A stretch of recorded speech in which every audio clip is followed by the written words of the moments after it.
kaže nešto o Neboderu, možda bi par riječi o Planiću rekao. Dolazeći ovamo, vidio sam na Planića sasvim slučajno, nisam imao pojma da će biti ovo prizemlje organizirano za njega. I nekako sam, pala mi na pamet njegov način rada, njegov način odnosa sa investitorima. On je radio uglavnom obiteljske kuće, puno ih je napravio, jako lijepih. I on je poznavao sve te, naravno, stvari investitore.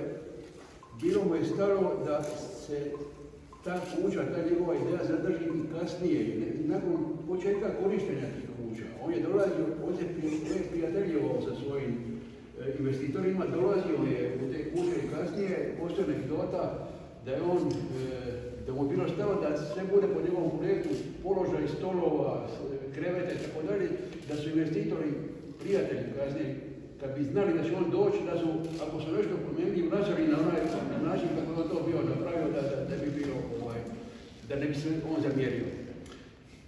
Promislio sam to i onda kako smo mi suprotno od toga zapravo. Ta generacija kasnijih arhitekata koji smo radili, mi smo zapravo prođivali praktično za nepoznate kupce, za nepoznate korisnike, naravno stvar radeći što god bolje možemo, tako. Međutim, nismo i oni na neki način da se čim bi napravili kuću, ona bi počela svoj život autonomno i nezavisno od nama. Jer tako nekakvi roditelji, mi su bili roditelji koje su djeca napustila, koja su otišli iz kuće i živjela svoj samostalni život. Evo, to je dosta velika razlika, to je možda razlika i generacijska i tako dalje, ali to je današnja figura, malo arhitekata danas ima tu relaciju sa svojim investitorima. Što se tiče ovoga velikogoričkog Nebodera, kažemo tako, on je izvorno bio vodotoranj, bio je završen kao jedna hidrogenička inženjerska konstrukcija koja na visini od 40 metara ima 1000 kubičnih metara vode. To je bilo onda za potrebe Velike Gorice. Da li danas on funkcionira, to ne znam. Funkcionira još. Dakle, to je tehničko rješenje trebalo biti. I onda kad se Velika Gorica počela širiti, kad su počeli graditi malo veće kuće ovdje i tako dalje, pala je ideja direktor Industogradnje, pokojnog Mate Čoku, da bi se, koji dobije zadatak i da taj toranj napravi, da bi se moglo ispod tog tornja napraviti kuća neka, stambene jedinice i tako dalje. To je malo bila dosta smjela ideja. Međutim, to je prihvaćeno i zapravo nema razloga da se to napravi, osim što možda ti stanari u toj kući, ne znam kako se osjećaju sa 1000 tona vode iznad kave, 1000 tona vode.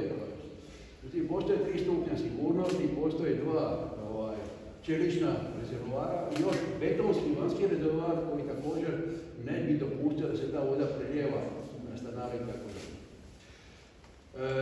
Interesantno je to da je to su potpuno 2 razna sadržaja, stambeni dio i taj tehnički dio, hidrotehnički dio.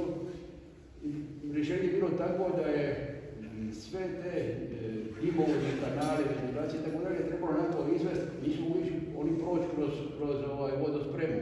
Pa interpolitana jedna etaža, to je 13. kat, u kojemu su sve te instalacije došle van u kontakt sa atmosferom.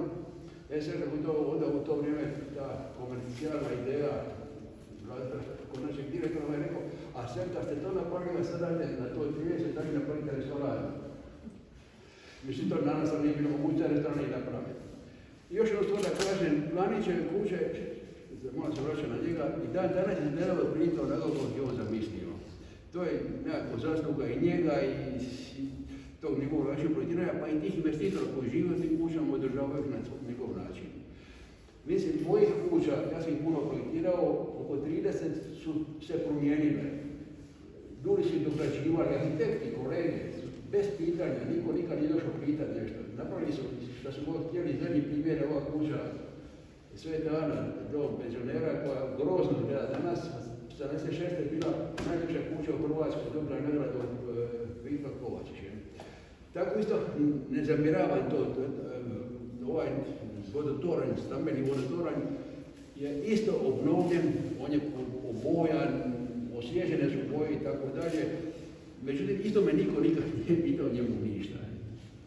Još jednu stvar da kažem u vezi sa tim tornjem, on je, kraj njega je toplana, bila i ta toplana imala u polju dimnjak. Međutim, taj dimnjak je bio dimenzioniran na